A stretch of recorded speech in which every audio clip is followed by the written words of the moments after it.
जीवनामध्ये तुम्हाला योग्य जर मार्गदर्शन व्हावं आणि योग्य जर पाऊल पडायचं असेल तर गुरु जीवनामध्ये आलाच पाहिजे.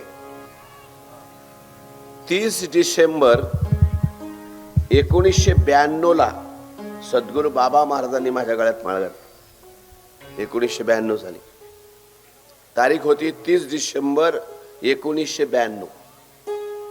तिथून पुढे जीवन बदललं. त्याच्या अगोदरचा मी आणि नंतरचा मी फार फरक होता. जे माझ्या बरोबरचे जे मित्र भेटतात ते हसतात मला, म्हणतात ते कुठं तुम्ही कुठं. म्हणजे तुम्ही जे आपण कॉलेजला जायचो, आपण 10वी 11वी 12वीच्या काळातला तो काळ होता. ते म्हणजे काय तुला वाटत नाही तू येतोस, म्हणजे तू येस हे वाटत नाही.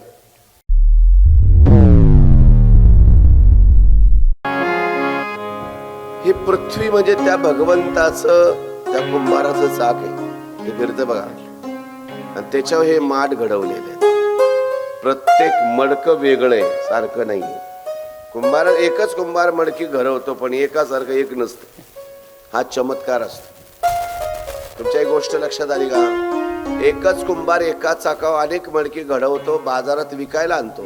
एकच माती असते, एकच नदीची माती, एकाच नदीचं माती, एकाच नदीचं पाणी. एक चाक एका कुंभाराने एका काठीने फिरून एका चाकावर घडवलेली अनेक मडकी एकाच आव्यात भाजतो. भाजलेली मडकी बाजारात विकायला आणतो आणि विकायला आणल्यानंतर काही मडकी जातात पाणी प्यायला, तहान भागवायला, काही जातात अंत्यविधीला, काही जातात दहाव्याला, काही नेताना आणताना फुटतात.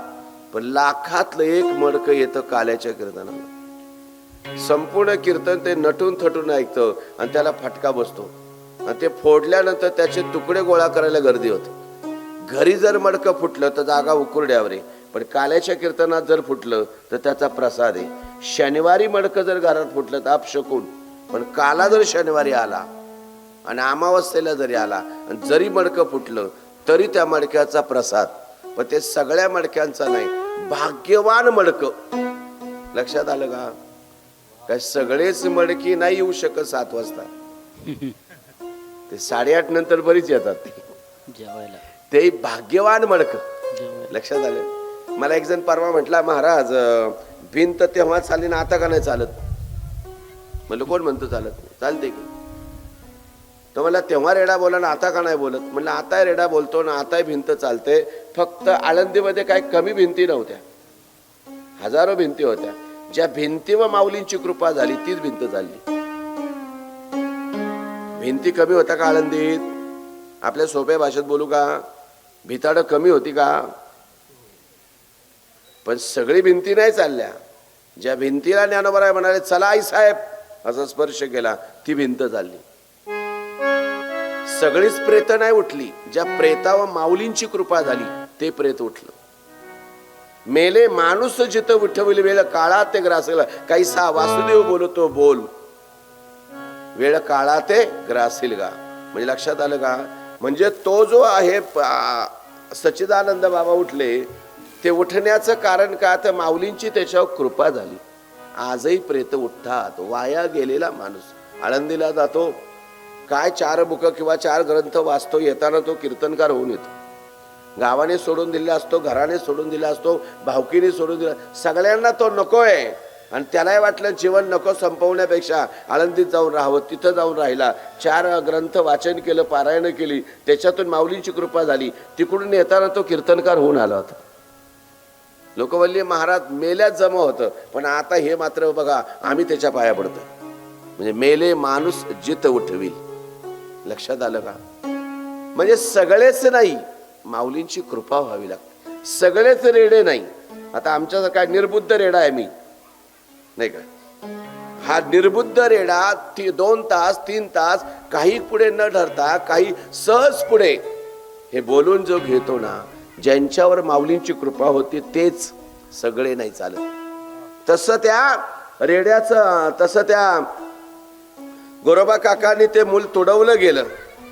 पण त्याच्यासाठी धावून पांडुरंग आला, स्वतः पंढरीनाथ कुंभार झाला, आई रुक्मिणी कुंभारीन झाली. आणि आता मात्र सुंदर सुंदर माठ, अगदी अतिशय नक्षीदार असे सुंदर माठ ते करू लागले. त्याच्यानंतर विटभट्ट्या काय काय काय काय काय त्याच्या कामाचा धंदा इतका व्याप वाढला, पहिल्यापेक्षा जास्त धंदा. मला एक सांगा, भगवंत होता तो, त्याला काय नुसतं नजर पाहिल्यावर चाकं फिरायची, नजर फिरला असं करता करता गोरोबा काकांचा व्यवसाय छान चालला. आणि नेमकी ज्ञानदेव निवृत्तीना, सोपाना, मुक्ताई, त्याच्यानंतर नामदेव महाराज, नामदेव महाराज शिष्य तीर्थयात्रा करत करत करत औंढ्या नागनाथाहून गोरोबा काकांच्या घरी आले. महत्व कळालं. पण गोरोबा काकांच्या घरी हे संत आलेत म्हटल्यानंतर देव घाबरला आणि त्याने रूप बदललं आणि पुन्हा पंढरपूरला निघून गेला. कारण हे मला ओळखतील, मला ओळखलं तर गोरोबा काकांना वाईट लागेल. आणि मग गोरोबा काकांच्या घरी हे सगळे आले आणि आल्यानंतर मुक्काम झाला. आणि दुसऱ्या दिवशी सकाळी निघायचं तर तेवढ्यात गोरोबा काकांच्या तिथं, त्या माठांच्या तिथं थापटणं पडलं होतं. मुक्ताने विचारले, थापटणं कशासाठी लागतं? ते म्हणले, माठाला चांगला आकार देण्यासाठी आणि दुसरा उपयोग हे कच्चं का पक्क पाहण्यासाठी. ते म्हणले, मग तेही मडकं आमचंही मडकं, आमचंही कच्चं पक्क बघा.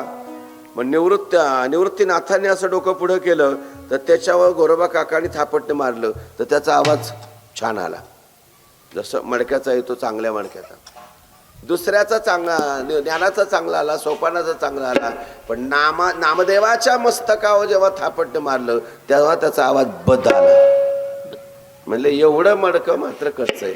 म्हणले, का? नामदेवराय म्हणले, म्हणजे काय? मी कच्चा म्हणजे काय? म्हणले, हो, तू गुरु केला नाहीस, गुरु करा. आणि मग नामदेवराय म्हणले, कशाला लागतो गुरु? देव माझ्या पुढे सातत्याने उभा राहतो. आणि मग तडक पंढरपूरला आले. म्हणजे देवा, तुम्ही माझ्या पुढे सातत्याने उभे, मी कीर्तन करायचं, तुम्ही लगेच माझं जरी मुख पुसायचं ठरलं तर माझा रुमाल वापरताय, तुमच्या पितांबऱ्या तुम्ही पुसता.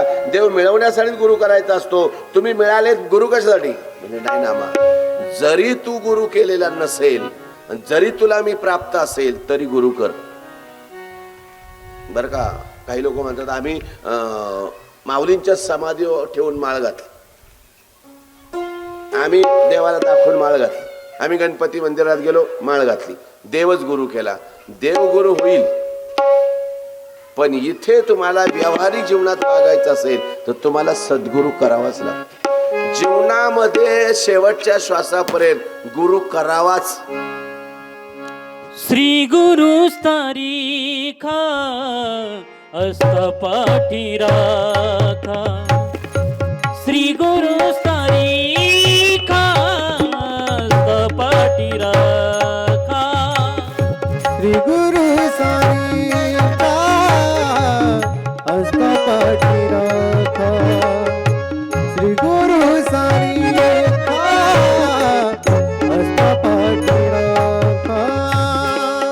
इतरांचा लेखा कोण करी,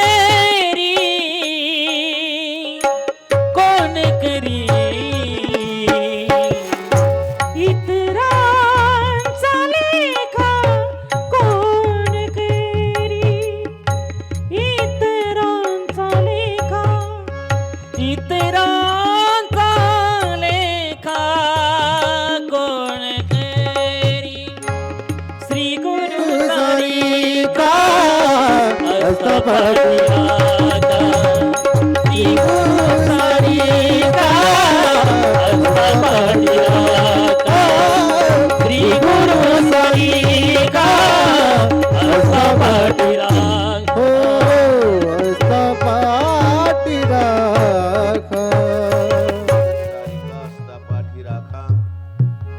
किंवा ज्ञानोबरायांचा अभंग आहे, गुरु हा सुखाचा सागर, गुरु हा धैर्याचा डोंगर, कदा काळी गळबण.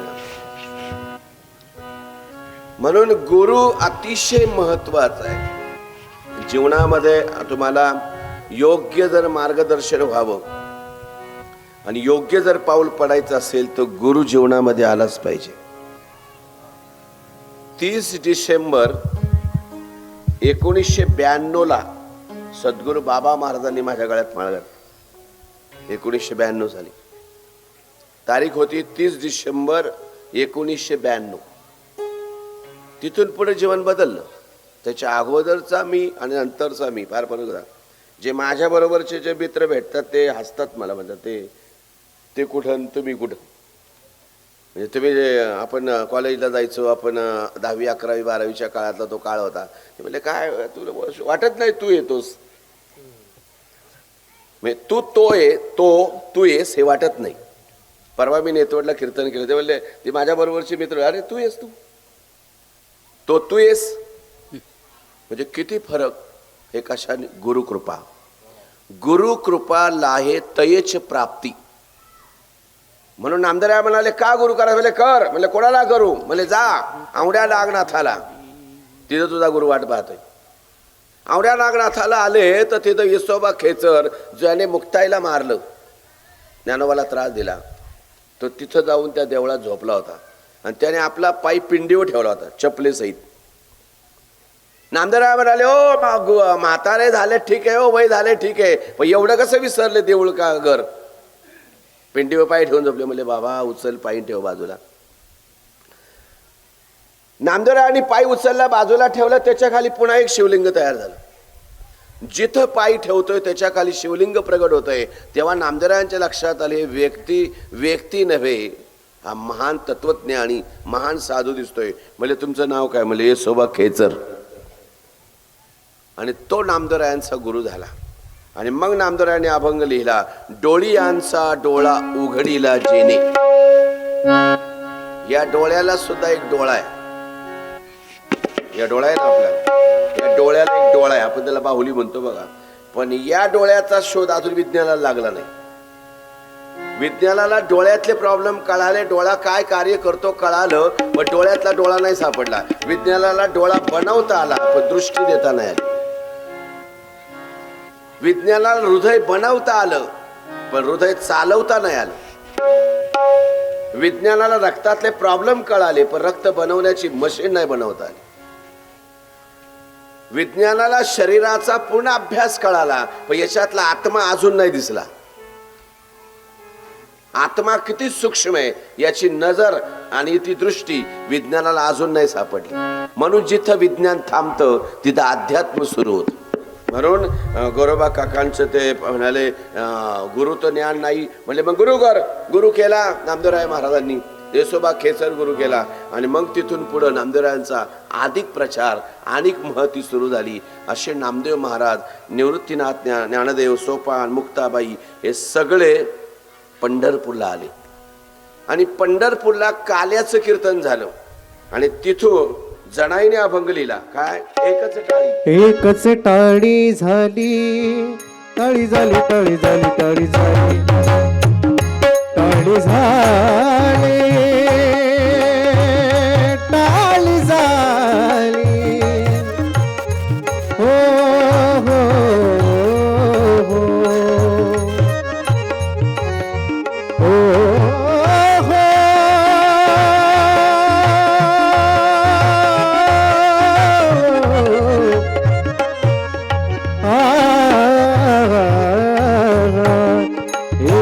टाळी झाली चंद्रभागे वाळवंटी.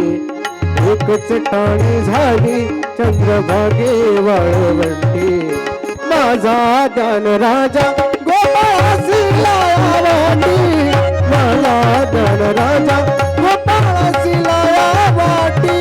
माझा ज्ञान राजा गोपाळासी लायावाटी.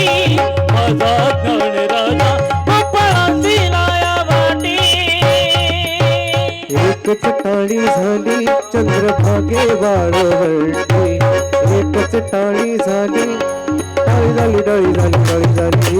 एकच टाळी झाली चंद्रभागे वाळवंटी. माझा ज्ञान राजा गोपाळासी लायावाटी.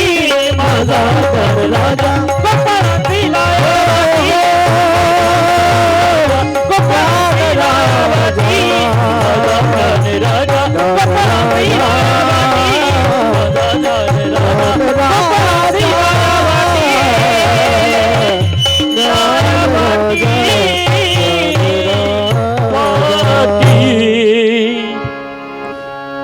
एकच टाळी झाली चंद्रभागे वाळवंटी, माझा ज्ञान राजा गोपाळांसी लाया वाटी.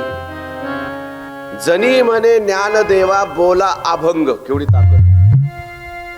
जनाईने म्हणावं ज्ञानोबा अभंग म्हणा. चयुगांचा नामा उभा कीर्तनी. मागे मागे काय मागे नाही अव चयुगांचा नामा उभा कीर्तनी, पाठी मागे डोळे झाकून उभी ती जनी, असं म्हणायचं. म्हणजे 4 युगांचा नामा, पण त्याच्या पाठी माग ती 4ही युगांमध्ये होती आणि या युगात त्याच्या मागे टाळ घेऊन उभी होती. म्हणजे महिलांनी टाळ घ्यावा का न घ्यावा याच्यावर शंकाच नाही, घ्यावा. मागे टाळ घेऊन उभी ती जनी, म्हणून महिलांना भजन करण्याचा अधिकार आहे, टाळ घेण्याचा अधिकार आहे, महिलांना कीर्तन करण्याचा अधिकार आहे. आणि हा अधिकार कुणी दिला? संतांनी दिला. यारे यारे लहान थोर याती भलती नारी नर करावा विचार. नेम आहेत. कथाकाराचं ड्रेसचं काय मग त्याला काय बंधन नाही, कारण हे कथा जो भाग आला तो उत्तर प्रदेशातून आला. आपल्याकडे प्रवचन असायचे आणि कीर्तन असायचा. वारकरी संप्रदायामध्ये कीर्तन आणि प्रवचन. कीर्तनाला फेटा बांधायचा, प्रवचनाला टोपी काढून बसायचं. कोंडाजी बाबा डेरे पगडी घालायचे, मला आठवतं. प्रवचनाला ते पगडी काढून बसायचे. कोंडली बाबांना माहित असं. प्रवचन म्हटलं का ते बसून जेव्हा प्रवचन करायचे तेव्हा ते पगडी काढायची आणि कीर्तनात पगडी असायची. प्रवचनाला बसताना टोपी काढून आणि कीर्तनाला मात्र फेटा, धोतर, अंगभर कपडे, हे बंधन. हे जर बंधन घातलं नसतं तर आता उन्हाळ्याच्या कीर्तनाला किंवा या चैत्रातल्या कीर्तनाला बऱ्याच कीर्तनकारांनी बरमोडा घालून कीर्तन केलं असतं. हे बंधन नसतं ना, कुठली कपडे घालायचे. म्हणून वारकरी संप्रदायाचं बंधन आहे. म्हणून स्त्रियांनी कीर्तन करू नये, करावं, पण बंधन त्यांना असं आहे का त्यांनी नऊवार साडी नेसावी, असा मस्त तिलक लावावा, आई जगदंबे सारखं रूप धारण करावं आणि मग ते कीर्तन करावं. पण अलीकडच्या काळात कुठलेही कपडे घालून ते, आता आपण युट्यूबवर कीर्तनं पाहतो महिलांची, नाही का. म्हणून संप्रदायाची जी बंधन आहे, संप्रदाय हा परंपरेला मानणारा संप्रदाय. इंग्रजांनी 150 वर्ष राज्य केलं, पण त्यांनी आपलं धोतर नाही घातलं, पण त्यांची पॅन्ट शर्ट आम्ही घेतली. 150 वर्ष आमच्यात राहिले. त्यांचा चहा आम्हाला दिला, पण आपला पेढा त्यांच्या देशात नेला नाही. त्यांनी त्यांचा बटाटा आमच्या देशात विकसित केला, पण आपलं रताळू त्यांच्या देशात नेलं नाही. म्हणून लक्षात ठेवा, पाश्चात्य संस्कृतीचं अनुकरण न करणं परंपरेला मानणारा संप्रदाय वारकरी संप्रदाय. म्हणून काय गडबड करू नका, असू द्या. म्हणून आता सगळे आले. एकच टाळी झाली चंद्रभागे वाळवंटी. शेवटचं काल्याचं कीर्तन झालं आणि तिथे जनाईने ज्ञानोबाला सांगावं, ज्ञाना अभंग म्हणा. हे अधिकार संपन्न स्त्री कोण? नामदेव महाराजांची दासी. नामदेव महाराजांची दासी कशी झाली? ती गंगाखेड मराठवाड्यातली तिचं गाव, जन्मगाव. बाप तिला सहज पंढरपूरला घेऊन आला होता. म्हणजे बाबा मला वाटतं नामदेव महाराजांच्या घरी आपण कीर्तन वगैरे ऐकली, मला नाही वाटत यावं. आणि दुसरी कहाणी अशी सांगतात का जनाईला तिचे आई वडील पंढरपूरला सोडून गेले. का सोडून गेले? पूर्वीच्या काळी मुलगा जर झाला नाही, 10-10, 20-20 मुली झाल्या, जर 5-5, 10-10, 8-8 मुली झाल्या का महिला घरचे नवस करायचे, बाबा एखादी पोर तुला वाहीन पण मुलगा होऊ दे. मग खंडोबाला व्हायचे, तुळजापूरच्या भवानी आईला व्हायचे, किंवा देवांना मुली सोडायचे, असे त्यांना देवदासी म्हणतात, नाही का. तुळजापूरला सुद्धा बऱ्याचशा जुन्या ज्या आहेत त्या देवाला सोडलेल्या आहेत. खंडोबाला सुद्धाची मुरळी ना, ती सोडलेली मुलगी असायची. का? नवसाने नवस करायचा का तुला एक मुलगी सोडीन पण एक मुलगा होऊ दे. मुलगा जर झाला तर मुलगी सोडून यायचं त्या पायरीवर. तेवढा अन्याय होता. तेवढ्याच सासरे म्हणतात, जावई बापू पहिलीचा जसा सांभाळ करताय तसा धाकटीचा करा, पांडुरंगाची शपथ आहे. पहिलीचा जसा सांभाळ करताय तसा हिचा करा, दोघींनाही मुलबाळ नाही. पहिली जशी सांभाळतोय तशी पांडुरंगाची शपथ आहे. पहिलीला मी हात लावत नाही, दुसरीला नाही, मूलबाळ होईना. मग दोघींनी काय केलं, शपथ मोडण्यासाठी रात्रीचे गोरोबा काका झोपलेले असताना एक या बाजूनी एक या बाजूनी आली, त्यांचा हात उचलला आणि आपल्या अंगाला लावला. हात लागल्याबरोबर ते डचकले, दोघींचा स्पर्श झाला आणि माझ्या हातांनी ही शपथ मोडली म्हणून तेच हात त्याने तोडून टाकले. नाही का, काय याला म्हणतात सेवा. सोपे काय हे सांगायला आणि ऐकायला बरं वाटतंय, ज्याने केले ते कसं असं. काय तुझा याने केला असा न्याय, दूर परता चांडाळा तू. मग काय घडलं, मग असं करता करता ते हातही तुटले. आता धंदा बंद झाला. ज्या हाताने माड बनवत होते, ज्या हाताने मडकी घडवत होते, ज्या हाताने चाक फिरवत होते, ते सगळा धंदा थांबला. खायचं काय. शेवटी पांडुरंगाला शेवटी दया आली.